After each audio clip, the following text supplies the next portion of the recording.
In this video, I'm going to show you how to solve these two equations. So imagine you've got an equation here where a blue whale equals an elephant plus a giraffe. So when you have an equation, you know this, that you can add equally, take away equally, you can multiply equally, you can divide equally.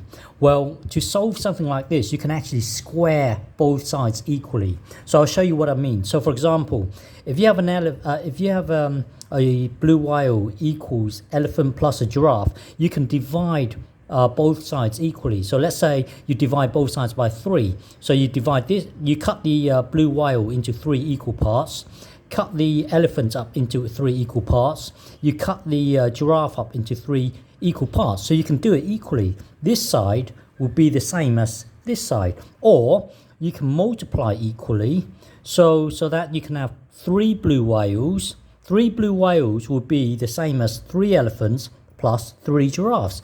My point is that you can add equally, you can divide equally, you can add equally. For example, you can add 3 candies on this side, so plus 3. And then you add 3 on this side, plus 3 candies on this side. This side would be the same as this side. So remember, when you have an equation, you can add equally, you can take away equally, you can times equally, you can divide equally.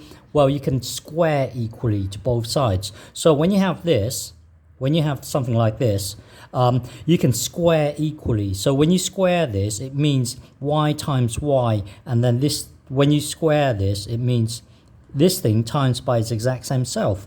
Now this thing here will then become y squared, and this thing, you should know that that when you square this, it would be x. And the reason is because what's the square root of 9 times the square root of 9?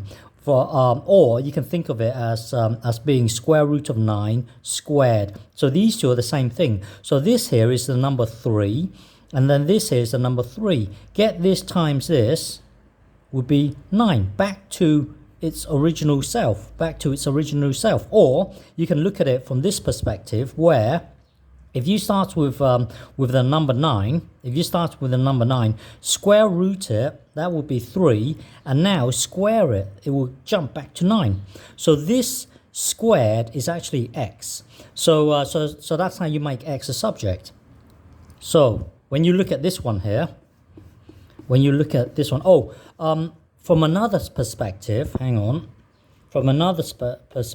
you can think of this as being like you can times equally to both sides.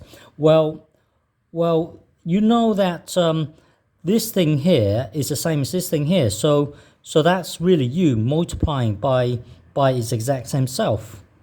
So you are in effect starting from here, you can actually jump to here, because you're actually multiplying both sides by the same thing, because from here you know that this is the same as this. So really you're multiplying by the same thing, because you know that these two are the same. So you from this you can square both sides, so that will then give you this. Or you can think of it as being multiplying both sides by the same thing, because back here, you know that this is the same as this. So you're in effect multiplying both sides by the same thing. So there are two ways of looking at the same thing. So now let's try and do this one here. To make x a subject here. Hang on.